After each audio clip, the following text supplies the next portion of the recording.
Hello guys, welcome to my YouTube channel. My name is Vivek and today we will talk about the type of supports. Guys, type of support is very basic part of the structural analysis. So first we will try to understand what is the structural analysis. So to understand the structural analysis, we will divide the structural analysis in the two parts. First one is structure and the second one is analysis.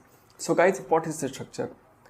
Structure is nothing but the arrangement of the member on which if we apply the load, it will transmit that load to the support safely. This is called the structure. And what is analysis? Analysis is nothing but finding out the effect of that particular load in the structure.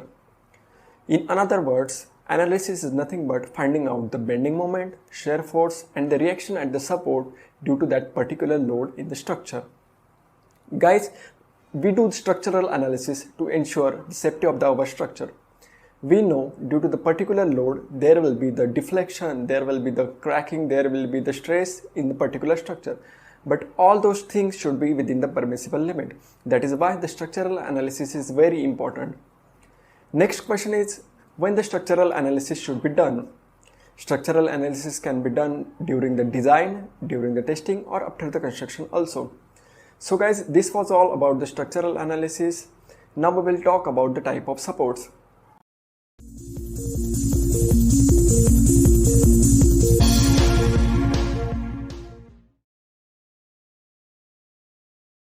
Now we will talk about the support.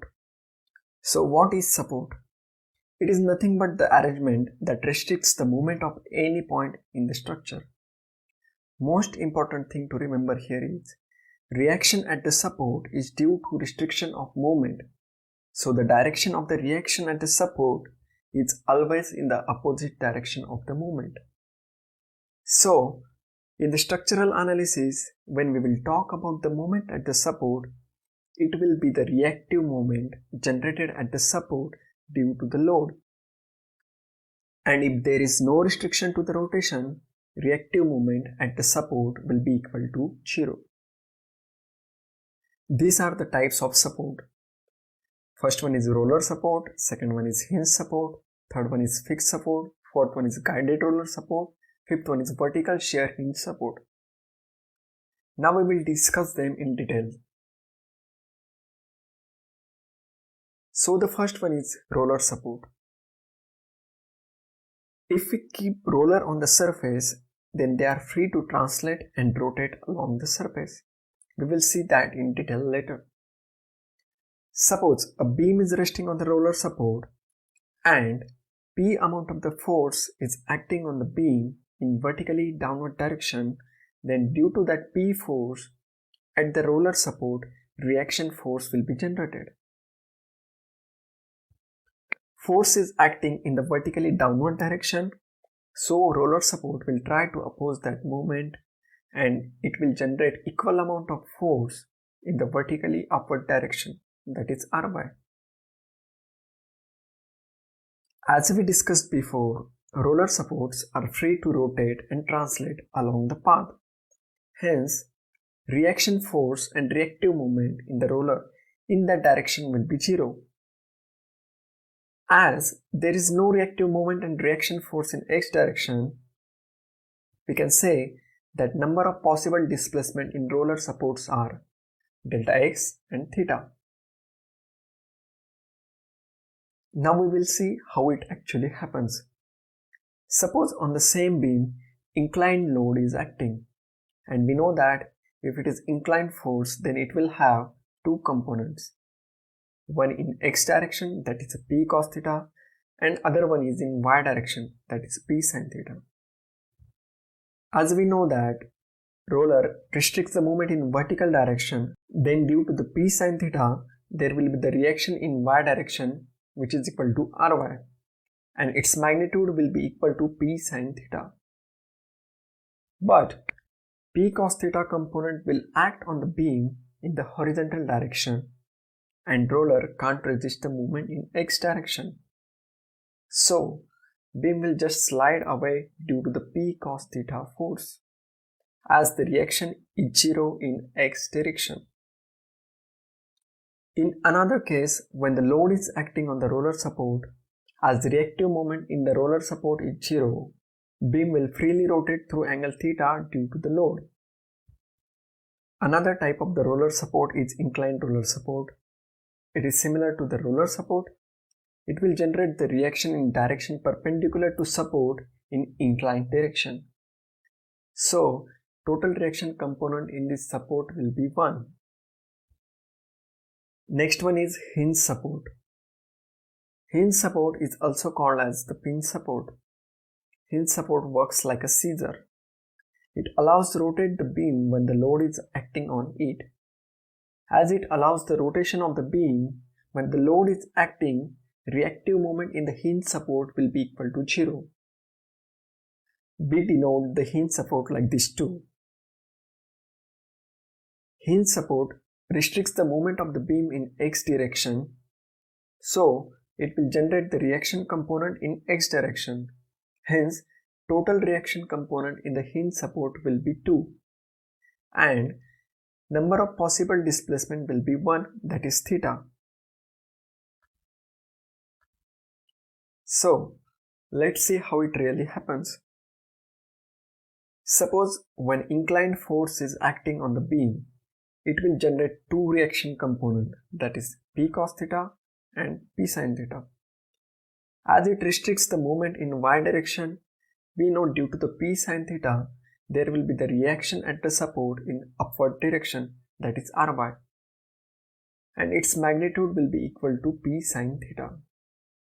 As we know that summation of Fi is equal to 0,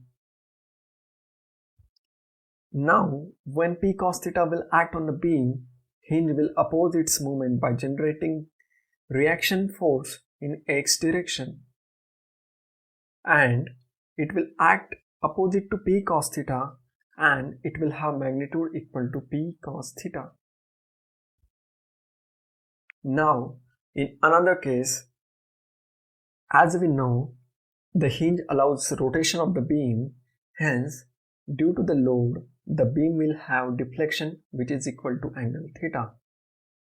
As it allows the rotation, we can say reactive moment in the hinge is always equal to 0.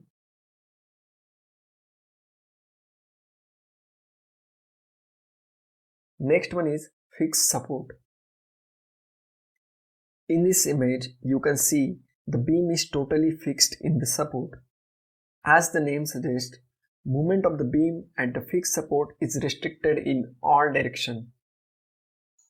So it means it will have the reaction component in all three directions, that is Rx, Ry and M.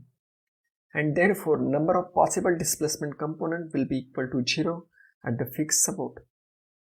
There will be no movement of the beam in the fixed support, hence fixed support is the strongest of all supports. Now we will see what is the internal support. Suppose there is a beam with a very large span. For that we need more than one support. Then in that case, except the end support, all other supports are called as internal support. As you can see in the diagram, support D, E, F are the internal support.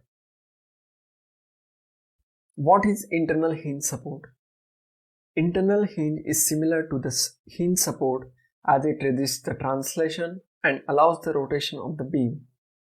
As it allows the rotation, internal hinge will also have the reactive moment equal to 0. Internal hinges are mostly used in 3 hinge arches at the center of the arch. We will talk about the arches in details later. Next one is free support. As the name suggests, free support is free to move in all the directions. So the reactive moment and the forces will be 0. And the number of possible displacement will be delta x, delta y and theta. Next one is guided roller support. This is additional type of support which restricts the movement of the beam in y direction and it restricts the rotation of the beam. Hence, it generates two reaction components, that is Ry and M, but it is free to translate in the x direction. So the number of possible displacement will be equal to 1, that is delta x. Next one is vertical shear hinge. Vertical shear hinge resists the movement in y direction as well as it resists the rotation of the beam. Hence, number of possible reaction component in vertical shear hinge will be equal to 2, that is Ry and M. As it is free to translate in the x direction, total number of possible displacement will be equal to 1, that is delta x. So here is the summary of all type of supports. You can note it down if you want.